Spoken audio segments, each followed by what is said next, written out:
Middlesex concluded their Clydesdale Bank 40 season with a comprehensive 54-run victory on the DL method over Essex, with David Malan again impressing with a career-best 134.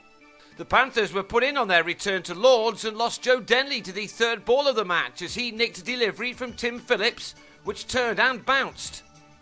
That may have been a worrying start for the home side, but Malan and Paul Stirling soon put that to the back of their minds by smacking several boundaries on what soon looked to be a good batting surface.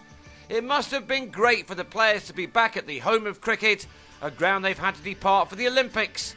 Certainly these two batsmen were enjoying their return as they both played some delightful strokes in taking the total to 62 for 1 at the end of the 7th over.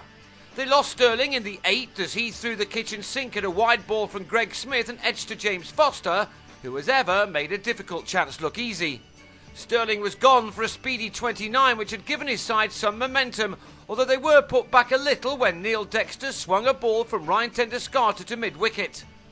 That left the Panthers on 90 for 3 at the end of the 13th over, but Malan was still there, and in over number 18 he went to another fine 50, which had been made off just 45 deliveries, 8 of which he'd hit for 4. Malan's partnership with Gareth Berg in the last championship match had nearly won them that game against Warwickshire, and the two combined brilliantly again here, with Berg wasting little time in getting on with things. He's just started to find some really good form with the bat. Malan, of course, is in scintillating touch right now, as shown with the ease in which he drove Phillips over long on for the first 6 of this contest. Although his boundaries had started to dry up, he still found the gap superbly and had moved into the 90s by the time that his partner got to his own 50 off his 52nd delivery. It arrived courtesy of his 5th 4, a somewhat fortuitous one. Malan had hit only 1 4 and a 6 in moving from 50 to 98, but an exquisite cover drive to the fence then took him to 3 figures for the 2nd innings in a row, and for the first time in one-day cricket this summer. He's been Middlesex's best batsman in this competition this year, and this was an ideal way to finish off a very profitable campaign, his ton coming off only 89 deliveries. Again, his partnership with Berg was the pivotal one. Berg was out, the ball after this boundary had carried him to 61 and the partnership to 132, made in 20 overs. Malan, on the other hand, was not done yet. He passed his previous best one-day score of 107 made in Kent last year, and he now added some superlative strokes. A 6 off Ravi Bopara was added to, with another in the next over off Harbhajan Singh. With 4 overs to go, the total read 258 for 4, but then the wickets started to fall, beginning with Josh Davey, who top-edged to pull off Doeschate to Tom Westley on 11.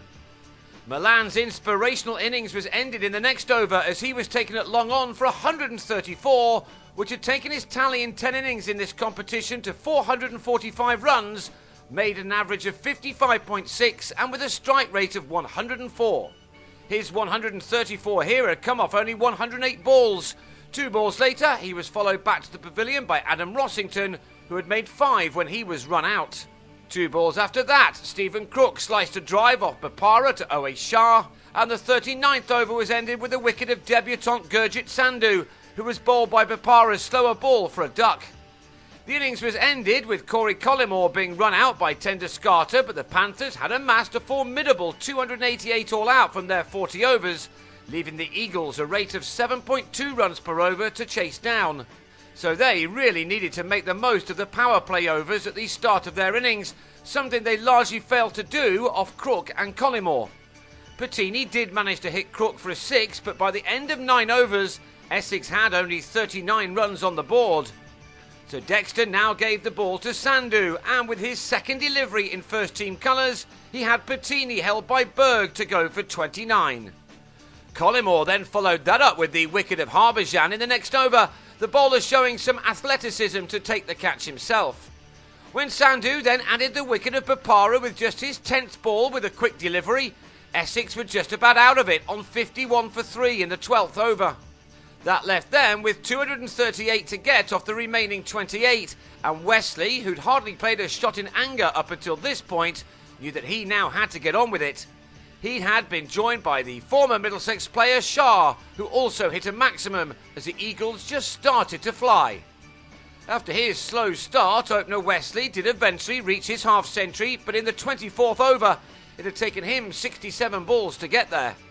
But his partnership with Shah was now developing rather nicely, with Westley adding another maximum, which left his side with 139 runs to get off the final 13 overs. Stirling then removed both Westley and Shah in successive overs. Westley was gone for 68, while Shah edged him to Tom Smith just after completing his own 50. With 10 overs remaining, Essex required 120 to win with 2 new batsmen at the crease. Foster and Doeschate just couldn't increase the run rate as needed, and when Foster was bowled by Berg, it was game, set and match for the Panthers. Doeschate was out at the start of the 35th over, giving Sandhu a day to remember with his third wicket, as he finished with 3 for 28 from 6 overs, that wicket leaving Essex on 193 for 7. 6 balls later, the rain came down to end the match prematurely, the margin of victory being 54 runs on Duckworth-Lewis. It was probably even more convincing than that. So Middlesex finishes runners-up in Group A behind Lancashire, but not with enough points to qualify for the semis. But there is still a lot of encouragement to take out of this season of 40-over cricket.